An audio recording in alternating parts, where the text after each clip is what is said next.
The Bible is for me.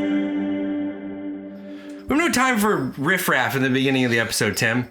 It's Christmas time. We got business to attend to. Mm-hmm. We got Christmas programs to get to. Recitals. Those bells are going to go off this whole time, huh? Every time a bell rings, an angel gets his wings. What movie? You don't even know. The Grinch. Rapid fire question. What's your first Christmas movie of the season you typically go to? Oh, first I don't go big on the first one. Usually it's like a Grinch or Elf or something. That's ease our way into Christmas. Oh, okay. What's your heavy hitter then? Home Alone. Home Alone's like it's all building to Home Alone. Home Alone 2. Absolutely. Then we're done.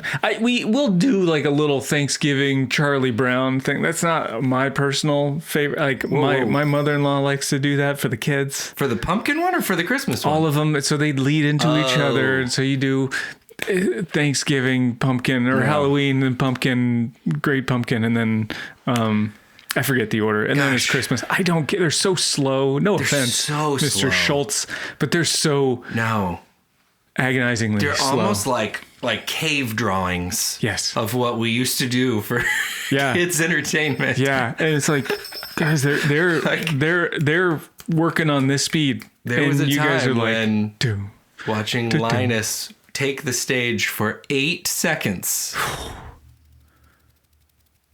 Like what? And this used to get played by a substitute teacher, and I would be happy about it. We also used to dial phones, like, and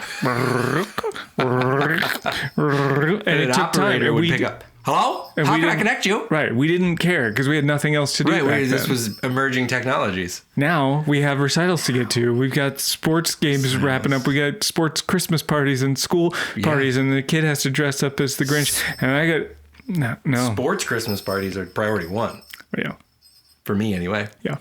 Hello and welcome to the Bible's Funny podcast. My name is Anthony. That's Tim. We are going to participate today in a sacred holiday tradition called Cheat Day Devos.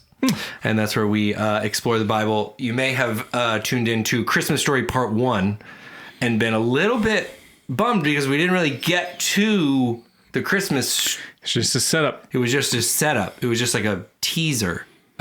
Really, well, it's part 1. So today we're gonna do Christmas Story Part 2. Tim, you feel good about that? You feel ready?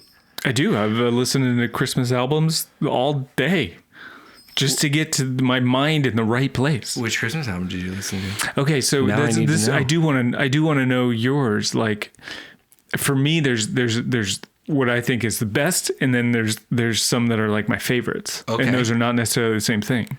Well, I have a hard time using the word best. Even it just feels exclusionary, and I don't like it. Exclusive, maybe is the better word, or a real word. I like this for me this season. I've been really into the Casey Musgrave Christmas album. Oh yeah, a very Casey Christmas, I think it's called. Do you watch the show with it too, or just listen? to the album? we have it on a vinyl. Oh, which is schmancy, and that's fun. But it's typically that's my one I'll play. Others high in the rotation are John Legend's A Legendary Christmas, I think. I like his a lot. I like John McLaughlin has a little 5-song one, which is you really got to work it into a playlist because it's you just feel like you barely started it and it's over. I think those are my heavy hitters. I mean, then you have your classics, Michael Bublé, Michael Louis Smith. They're going to be Michael in there. Bublé for me. That's just great all time. Yeah. But I like it. You're gonna find this crazy. I kind of like fun stuff. So the Sia Christmas is great for me. There's a couple little sad mopey songs in there, but for the most part, it starts off with a couple bangers, man.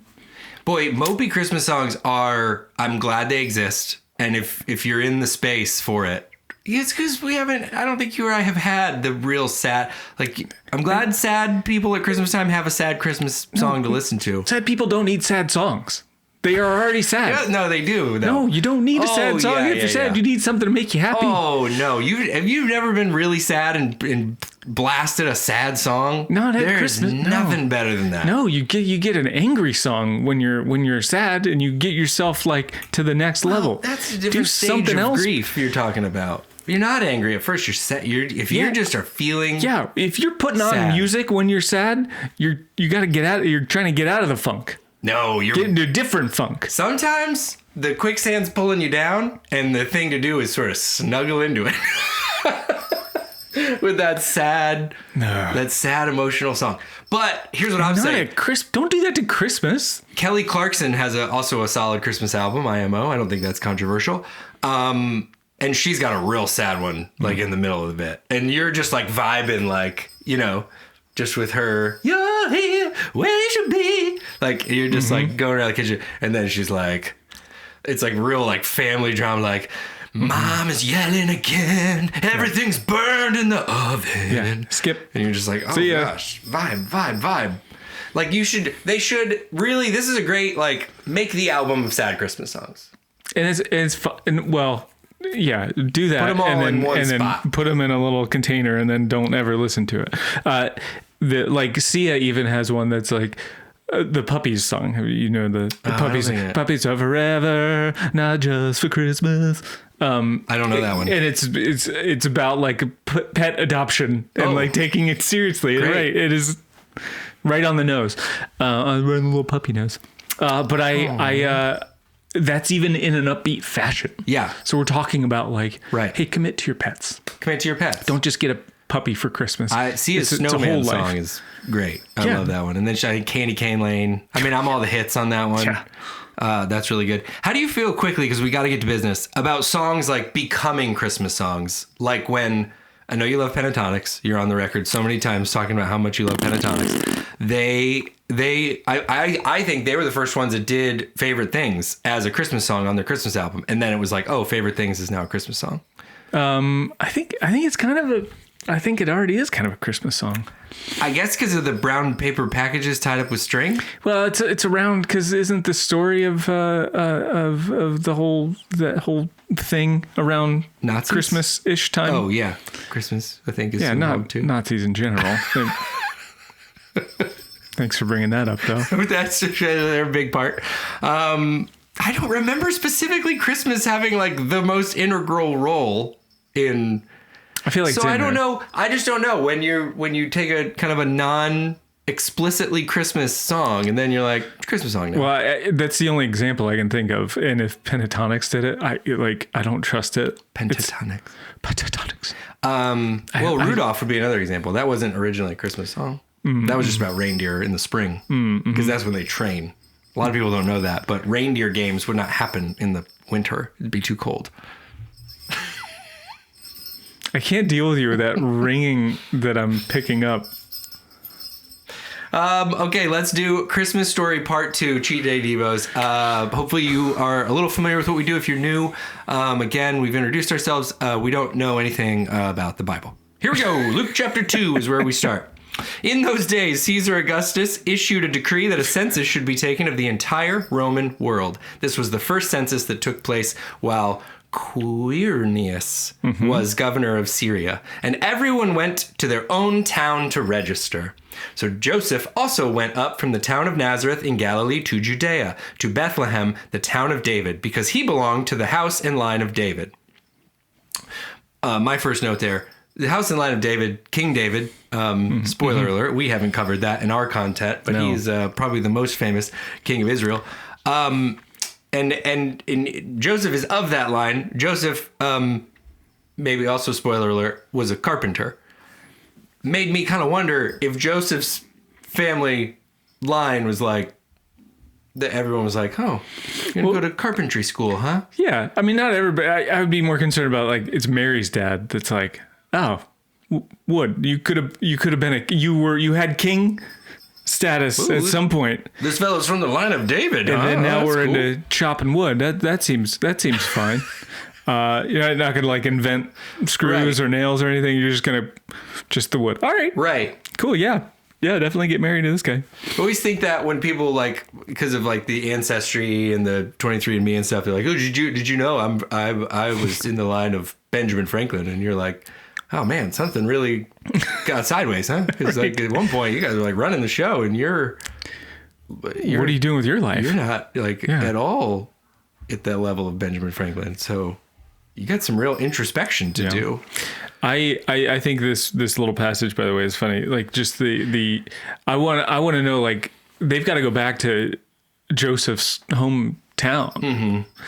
So I wonder if they've been back there before, or if Joseph's like, hey, I can't wait to show you my old stomping grounds, Mary. Like, this is where I used to eat here. Yeah. I used to like play football here on this field. Like, oh, me and my buddies used to go down by the creek. Right. And if she shows as little interest as my wife does when I do that to her. It's like a Bachelor hometown episode a little bit. We put it that way. Yeah, that's how I was going to put it. It also could be like a good setup for, like maybe him and Mary have lost the spirit of Christmas in the busyness of the big town that they were living in. So then they have to go back to Joseph's small town. I don't think you have to make a Hallmark movie out of this. In fact, you don't have to make a Hallmark movie out of everything. Mysterious old man who runs a Christmas tree lot. He's always touching his nose. Verse 5, he went there to register with Mary, who was pledged to be married to him and was expecting a child. While they were there, the time came for the baby to be born, and she gave birth to her firstborn, a son. She wrapped him in cloths and placed him in a manger because there was no guest room available for them. Swaddling cloths. Mm-hmm, mm-hmm. And there were shepherds living out in the fields nearby, keeping watch over their flock at night. An angel of the Lord appeared to them, and the glory of the Lord showed round about them, and they were terrified. But the angel said to them, do not be afraid. I bring you good news that will cause you great joy for all people. Mm. I have sort of a conspiracy theory okay, that I want to drop here. I think potentially this might have been a prank by the angels. The way this was executed. Okay. Like, I think God gives like a direction. Hey guys, Jesus is being born. You guys got to go down there and tell the shepherds. And your pastor is going to tell you all kinds of meaningful, the lowly shepherd and the humility of the coming Messiah. And there's a lot of great stuff in there. God's like, I'm busy. I can't do that. It's my kid being born. I have to be present in the room. Right. Giving Mary some ice on her forehead. Right. Telling her. Yeah. Right, yeah. Yeah. God's busy. So angels, you guys got to go tell the shepherds. Well, we got that. Yeah, we take care of that for sure. And here's how they decide to execute on that. If this was lost on you. Shepherds are living out in the fields nearby, keeping watch over their flock at night. I don't know if you've been somewhere out at night. It's very dark, right? Right. I imagine like a field, especially with sheep. Right. We don't unless the moon is shining super bright, which even then it's still pretty darn dark. Mm-hmm. Now a full moon is helpful, but out in the middle of a field, you no street lights, no nothing. No nothing. We're running on lamps at this point, so there's not like a glow coming from a nearby city. It is dark out here, and the angel decides to pop out in that dark, silent night. And immediately open with the line, don't be afraid.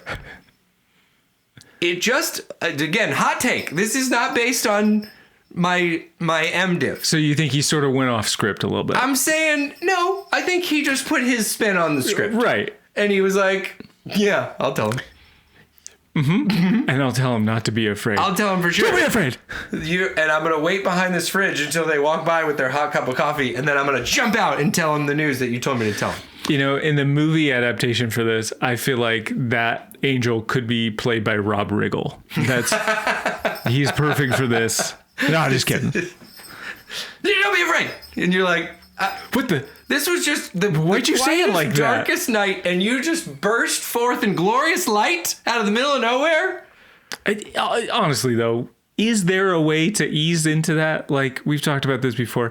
I scare the crap out of my wife in the house, not on purpose. When I come home at the regularly scheduled time I'm like, hey, I'm here, she will jump out of her shoes. Right. Because she, like, everything just scares her. Here's what I'll juxtapose it against, and this is off the top of my head. Moses is out in the wilderness by himself watching sheep. And there's a bush that's burning, but it's the burning bush. We did cover this. And then he sort of is curious and he approaches it and he has a peaceful conversation with this burning. It's daytime. It's very like, oh, okay, here we go. I'm receiving a message. And I think God was more hands-on in the execution of that plan. This one might have been handed off to the angels without as much oversight. And they're like, I don't know what their days look like up there. You know, they're circling the throne saying holy, holy, holy and stuff. Like they're like, something else for me to do? Okay, guys, now's the time.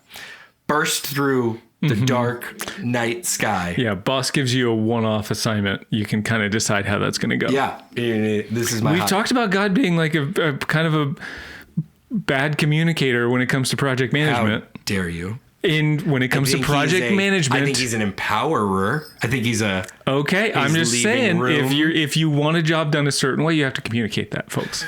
And you have to be specific. And maybe they didn't get the specific details, so there's no room. God can't complain at that point that the angels went, ah, don't be afraid. Don't be afraid. Got him. Ah! I bring you good news that will cause great joy for all the people. Today in the town of David, a Savior has been born to you. He is the Messiah, the Lord. This will be a sign to you. You will find a baby wrapped in clothes and lying in a manger. Suddenly, a great company of the heavenly host appeared with the angel. Praise. Okay, now I'm like super convinced. So it's a 2-tiered prick. Now, like I'm going to pop out. And then once they cut, I'm going to, don't be afraid, guys. Cool, settle down. Everything's going to be fine. Let me just tell you the news. I'm here to tell you. And then you guys are all going to hide behind me. Mm-hmm. And then when I pull as soon as they feel comfortable, pow! I want you to fill up the whole sky and make them think it's like the end of time.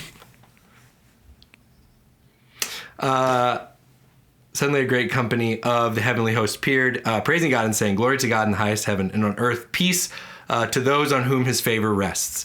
When the angels had left them and gone into heaven, the shepherds said to one another, let's go to Bethlehem and see this thing that has happened, which the Lord has told us about. I have to think at this point there's like at least one of the shepherds was like, hey, maybe we don't go knocking door to door to find all the fresh babies that are out there. Right. Maybe the ladies don't like that. Maybe they don't want that. Maybe they don't want to be bothered like that. The rest, obviously, they decided to go forward with it. But I think I might be the one shepherd that's like, hey guys, maybe let's do this methodically. I don't know. Maybe just not random door-to-door knocking around. That is fascinating. I think I'm here for the methodical conversation. But what struck me about that verse was that had to be said. Like when they're like, oh my gosh, the most amazing thing in the history of our lives has ever just happened to us.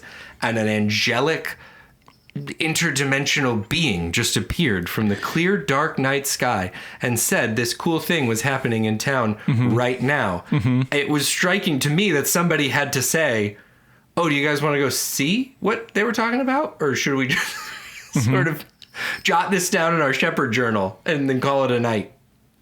Of course you're going to go see it. Yeah. I just want a little more info from the angels. Yeah. That's all. You are Ryan from The Office. You want someone to lead you when you want to be led. That's fair. You don't want to be told what to do, but you want to be guided. That's it. Just tell me what you want, because I'm not going to show up. You're the one who showed up on my time and said, hey, go find a baby. Go find a baby. Okay. Well, Bethlehem's not huge, but it's big enough, and it's middle of the night. I'm not going to go wake up all the neighbors. I'm already not liked because I'm a shepherd and I stink. That's true. So I'm not going to show up at 2:00 in the morning and be like, hey guys, do you guys have a baby yet? No? Okay. You know anybody that had a baby tonight? Just checking. Okay. See, no, I don't want to be that guy. That is an interesting. How long did that take? Like angels, can you come back and tell me which house is it, or give me like a block? We know that the wise men had a star leading them, kind of situation. Right. So I wonder if the shepherds find had that out here soon. Spoiler alert! If the shepherds had any sort of like signal, like undocumented, the angel was like, this is what's going on. Here's a little device that will kind of tell you when. Right, you just slipped him a note or something. Yeah. Oh man, thank you. That's helpful. No, one more. He like hands him the piece of paper. He like shakes his hand, but it's one of those little buzzy things. What the? Squirts of flour. It's like, hey, you want a piece of gum? Sure. I don't even know what gum is. Snap. just a can of beans. Open it. Snake. Oh, sorry. Are you scared? I just borrow my handkerchief. Guys, we never get to do pranks. We literally never get to do them. The angel left, so they hurried off and found Mary and Joseph and the baby who was lying in the manger. When they had seen him, they spread the word concerning what had been told them about this child. And all who heard it were amazed and at what the shepherds said to them. But Mary treasured up all these things and pondered them in her heart. The message version of that, just to interject, says, Mary was not quite so talkative to the dirty shepherds that suddenly showed up as she delivered the afterbirth. That's not what it says.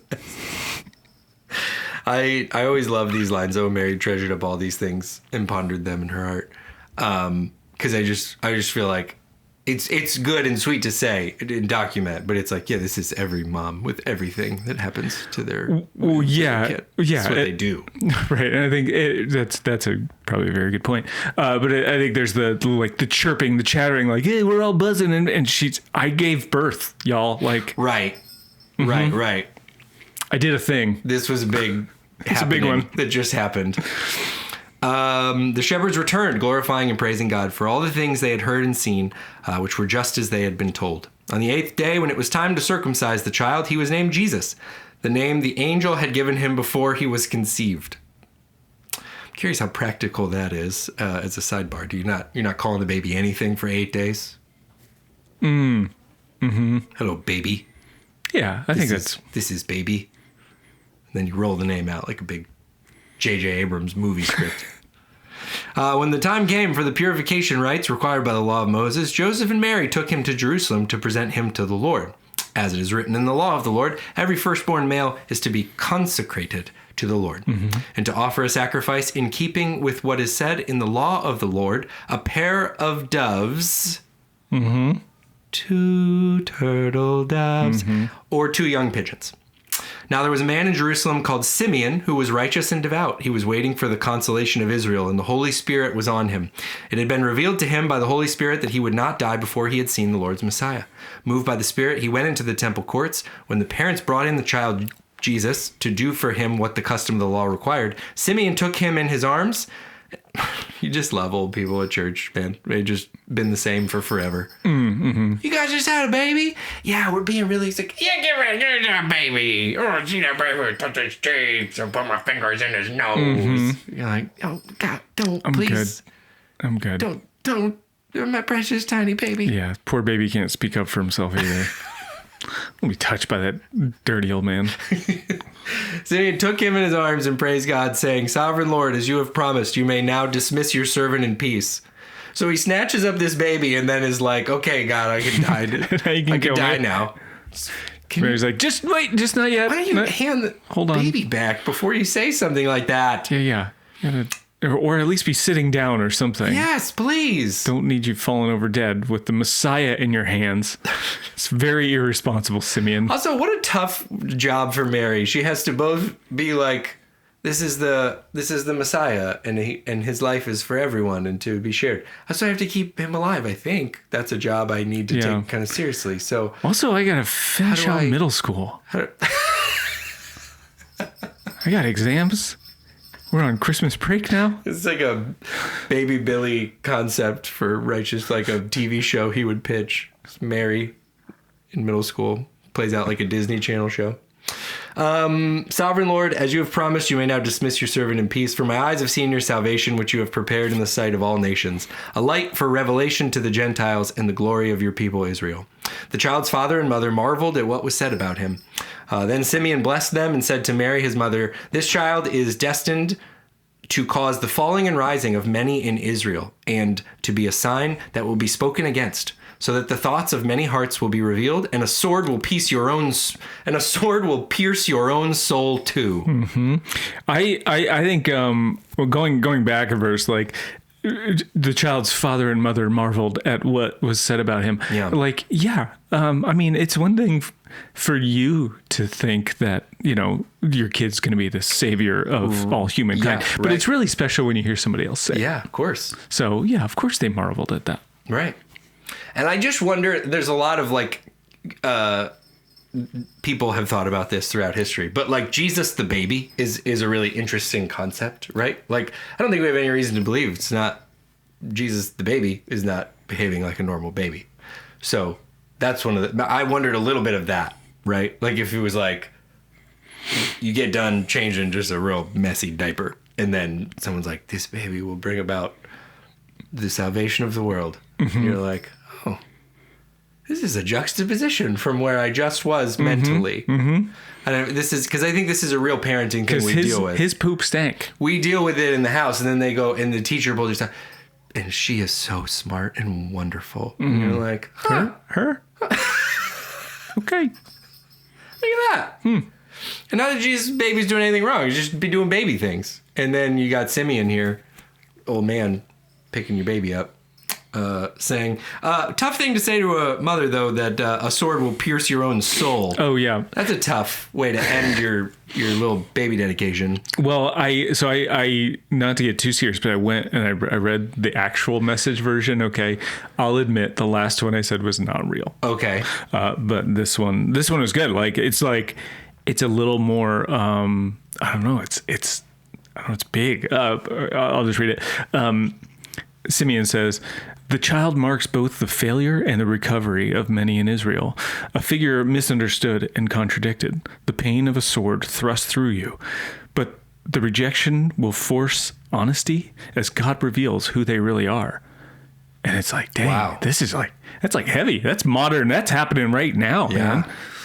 Oh, that's pretty cool. I wonder if you're at the temple that day and Simeon's, I don't know if he exclusively is doing sort of the Jesus blessing here, or if like some other, Bob and Jill brought a baby and he was like, this baby will be happy and strong. This baby is going to grow up to be super smart. This baby is so cute. Thank you so much. This baby, Jesus. Everyone's like, wow. I mean, it seems like you put a lot of thought into that one. The other ones, I kind of felt like you phoned him in. But then you look at your kid and you're like, yeah, I can see it. He did say he's going to be smart. I don't know what. Yeah. I'll take it. And it also makes me think maybe we need to be doing this more in baby dedication. Maybe if your church is doing a baby dedication, I want some more gravitas. Yeah. In specifics. Yeah. Get real specific. Why not? So what if you're wrong? Yeah. Right. Are they going to come back and fact check you? Yeah. And make it real vague. Kind of like this. Kind of like just really big, sweeping. Like, this baby Connor will cause many to realize the internal struggles they never knew they had. Families in from out of town like, what is going on here? Your super white kid with a super white name will struggle with an identity complex. Landon. He will play soccer. Aiden. And he will wear polo shirts. Connor Aiden Landon Cooper Smith. You, my boy, will be the reason many refuse to enter thresholds they once held dear. You know what I mean? Tell me you wouldn't go to that. I'd be at that baby dedication. I'd be filming. Whole time. I know. I believe you. Remember this. I have already walked out of this dedication. Okay. So we have just 36. Mary's soul has been pierced with a sword. Yeah. There was prophet Anna, the daughter of Penuel, of the tribe of Asher. She was very old. She had lived with her husband 7 years after her marriage, and then was a widow until she was 84. Got a little lost in the sauce on this one because I was really trying to wrap my head around what those sentences meant. And another way to say it, which I think kind of makes more sense, and this is in a note if you look at it in the Bible. I'm really not making this one up. Just a long way to say she is 84 years old. She was married for 7 years and then was a widow, and now she's 84 years old. I thought that was very clear. Like, he lived with her husband 7 years after her marriage and then was a widow until she got married. She lived with him for 7 years. I thought she was 91. And then she was a widow. I don't know. I mix up Google Maps and Google Drive, so she'd been a widow for a long time. She's just a widow. She's just a widow lady. She never left the temple but worshiped night and day, fasting and praying. Coming up to them at that very moment, she gave thanks to God and spoke about the child to all who were looking forward to the redemption of Jerusalem. When Joseph and Mary had done everything required by the law of the Lord, they returned to Galilee to their own town of Nazareth. And the child grew and became strong. He was filled with wisdom, and the grace of God was on him. Luke 2. Done. Buttoned up. So we've been, again, when you kind of put the story together, you go back and forth between Luke and Matthew. So we'll jump to Matthew 2. Yeah, we get a whole long story about this kid being born and all the stuff that happened beforehand. And then you get a real Reader's Digest version of, and then he grew up and he became strong and then he lived happily. Well, yada, yada, yada. For the most part. Right. It is interesting how the different, I actually looked at that for a second, how the different Gospels approach this, because it's like, Mark kind of skips it entirely. John is like, they wrote, it was kind of cool. I actually thought about you a little bit, because it was like Matthew and Luke attempted to sort of tell this, what is like obviously a very significant story. And John's take is like, and the word became flesh and dwelled among us. Takes like a real poetic take to it. It's like Matthew and Luke are like, okay, well, somebody had to actually say what happened, John. The word became flesh and dwelt among us. It's very powerful and poetic. Okay. But there's like details we need to share. You're saying what happened, but I'm saying what happened, man. That's exactly right. Like I pictured people doing an assignment and you coming up with some sort of like clever way to like, see, I did the whole assignment. And it's like, I mean, he did do the whole assignment. Mm-hmm. And if you shorthand this whole story, you're probably going with the John version. Anyway, Matthew 2. After Jesus was born in Bethlehem in Judea during the time of King Herod, Magi from the east came to Jerusalem and asked, "Where is the one who has been born King of the Jews? We saw his star when it rose and have come to worship him." When King Herod heard this, he was disturbed, and all Jerusalem with him. When he had called together all the people's chief priests and teachers of the law, he asked them where the Messiah was to be born. "In Bethlehem in Judea," they replied, "for this is what the prophet has written. But you, Bethlehem, in the land of Judah, are by no means least among the rulers of Judah, for out of you will come a ruler who will shepherd my people Israel." Then Herod called the Magi secretly and found out from them the exact time the star had appeared. He sent them to Bethlehem and said, "Go and search carefully for the child. As soon as you find him, report to me so that I too may go and worship him." Mm-hmm. You know, how monarchs are typically so generous with wanting to meet and greet future monarchs. Right. It's just very typical monarch behavior, you know. Mm-hmm. Like, oh, I'm the king now. I'm so happy there's going to be a king after me. Someday I'm going to be so tired of being king. I'm tired of everybody doing everything I say and I have all the power. Yeah. That's exhausting. Let me just do this transition of power very easily and peacefully. I want to know who's coming in. This is what the history books say. Yeah, it's what's happening nowadays too, of course. Brief these people on, you know, where all the bathrooms are in the palace. Right. You want to give them a tour. Yeah. I don't want to, run away on a helicopter right away. The message version of this, when he says, "Go and search carefully for the child as soon as you find him," the message version says, just let me know and I'll catch up with you later. It's really what it says? Is it actually what it says? It's not what it says. After they had heard the king, they went on their way, and the star they had seen when it rose went ahead of them until it stopped over the place where the child was. When they saw the star, they were overjoyed. On coming to the house, they saw the child with his mother Mary, and they bowed down and worshipped him. Then they opened their treasures and presented him with gifts of gold, frankincense, and myrrh. And having been warned in a dream not to go back to Herod, they returned to their country by another route.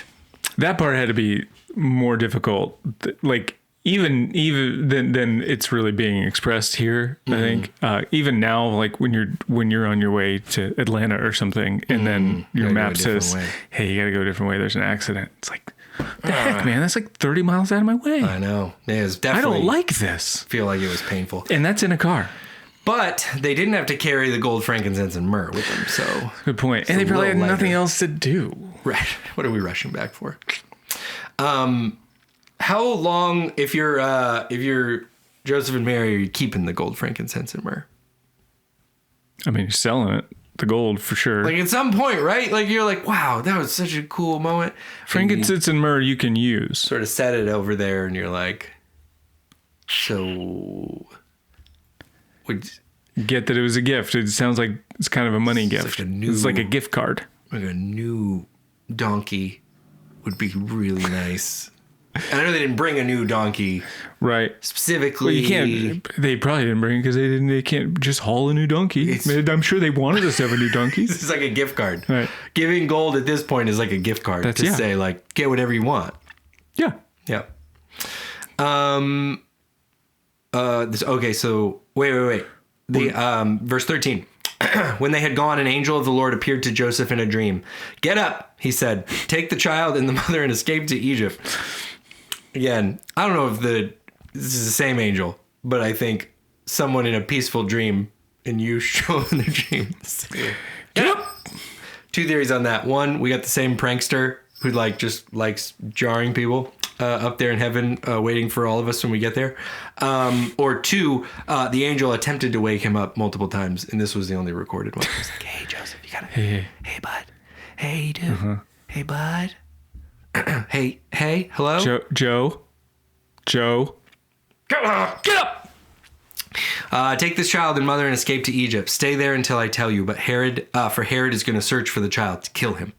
So he got up, took the child and his mother during the night, and left for Egypt, where he stayed until the death of Herod.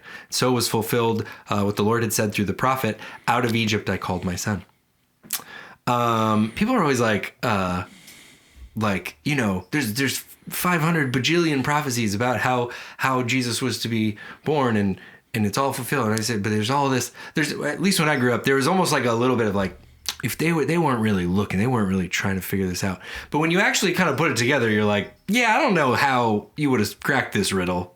Because even the ones a minute ago, they're like, where's the baby going to be born? Oh, he's going to be born in Bethlehem. Well, it would have made just as much sense to say he was going to be born in Egypt. Because out of Egypt. All we have is out of Egypt I called my son. So it wouldn't have been crazy with no other information to go, I don't know, I guess maybe he's going to come from Egypt. I have no idea. And then when you see the whole story in hindsight, you're like, well, yeah. Obviously. Now you're sounding like a conspiracy theorist. Obviously, he was going to be born. And then he's also like, there's a connection to Nazareth. So I'm just saying, be kind when you think back on people who like missed it when it was right in front of their face. Because it was like, he was going to be born in Bethlehem and come out of Egypt and also be of Nazareth. So you're like, without the whole story, you're kind of like, I don't know where he's coming from. There's three options. When Herod realized he had been outwitted by the Magi, he was furious, and he gave orders to kill all the boys in Bethlehem and its vicinity who were 2 years old and under, in accordance with the time he had learned from the Magi. Then what was said through the prophet Jeremiah was fulfilled. A voice heard in Ramah, weeping in great mourning, Rachel weeping for her children and refusing to be comforted because they are no more. I think it's funny / really not funny that once again we're kind of glossing over this idea that just all the boys are going to get killed again. We're just killing all the little boys. Yeah. We've done this before in the history of the Bible. Yeah. And it's kind of like, yeah, it's just a thing we do. Every once in a while we do a little purging. All the boys dead. Yeah. All the firstborns, they're all dead. We just do that. And we don't talk about the I don't know, repercussions like sadness or just kind of a gross pile of dead kids. Yeah. Yeah. Oh yeah. This is one of those things. It's really mentioned kind of quickly in the Bible. Right. I was at a museum. I forget which one, but they had a painting. It's like really cool Bible painting. I'm drawn to Bible paintings. It's going to be shocking to everybody. I'm interested in that stuff. But I was like, oh, this is cool. What's this about? And it's like just this like emotionally wrenching like story. And you're like, oh, it's this. Oh, it's connected to this one. Mm-hmm. If I Googled it real quick, I can find it. But like, it was like, oh yeah, it's an awful. Yeah. Little side note. There's a little side note. Story. The fact that it's a side note is the funny, like, oh yeah, we don't really mention it. That a bunch of kids were killed. Yeah. No, that sounds icky. It is. It's not good. I don't recommend it. Verse 19. After Herod died, an angel of the Lord appeared in a dream to Joseph in Egypt and said, "Get up." Again, it's just very abrupt. Take the child and his mother and go to the land of Israel, for all those who are trying to take the child's life are dead. I don't know that this had to be in the middle of the night, like, alert. Like, this is the idea. I don't know if this is where the idea for the alerts on your phone come in, but that could have waited till the morning. I think the get out of town because somebody's trying to kill you is that's you need to know that right away. But that guy's dead, so you can go back home. I don't need to be notified at 2 a.m. I just let me know at 8 when I check my regular news feed. That's right. Yeah, what is the rush to be back? None. I wonder But like if you're Joe, your heart's going at that point, because you were asleep and now, Right. Oh yeah, you can't go back up. to sleep. It's like, well, I guess I better wake up. Well, let's not leave tomorrow. Saddle up your horses. Really bad night of sleep. So why don't we leave the day after next? We'll pack our stuff. Yeah, Egypt's fine. So he got up, took the child and his mother, and went to the land of Israel. But when he heard that Archelaus was reigning in Judea in place of his father Herod, he was afraid to go there. Having been warned in a dream, he withdrew to the district of Galilee, and he went and lived in a town called Nazareth. I mean, this man is horrified to go to sleep at this point. No. Like every time. No. He just is abruptly told. Or that's like where he knows he's actually going to get some communication. He's going to get some information while he sleeps. I wouldn't mind that. It's a good and a bad, right? It's the classic no news is good news. Like you want the news, certainly, but it'd be weird if like every night I'm like having my tea, I brush my teeth. And there's a difference between being warned in the dream and then being woken up by an angel from your dead sleep. Right. That's not the dream. That's you got woken up. Here's a question. Does Joseph have any other dreams in the meantime? Between these really significant dreams that he's like really he's like, remember the angel told us to leave and we had to, and then Mary's like, yeah, that's right. Mm-hmm. So last night there was a crocodile that could talk and it was riding a bike and it was this guy bikes haven't even been invented yet. This guy I went to middle school with was there and he's like, you can sift that one out. So I think we got to sell the house. That was a fever dream. No, Joseph, I don't think that was one of the good ones. I don't think that was one of the real ones. Mm-hmm. The next day, okay. Hear me out. Here's what happened. They start to get like a little motivated, and we had to buy this like really comfortable chair that I could sit in and watch my programs. And I got in a dream. That's where I heard it. Oh, and yeah. An angel came to you in a dream and told you we have to buy a new comfy chair for the living room where you do your puzzles. Yeah. Remember, you know how dreams work. Herod would have killed us if we didn't listen to the first one. You know how dreams work. Having been warned in a dream, he withdrew to the district of Galilee. He went and lived in a town called Nazareth. So was fulfilled what was said through the prophets that he would be called a Nazarene. Mm. Again, called out of Egypt, born in Bethlehem, called a Nazarene. It all played out like that. Mm-hmm, mm-hmm. And now you're up to date on the Christmas story. You know the whole Christmas story now. What did you learn from this Christmas story? Oh, thanks for asking. I think primarily just to take my dreams more seriously. Mm-hmm. Like I'm wondering what messages I have missed because I haven't been spending enough time thinking about my dreams. Mm-hmm.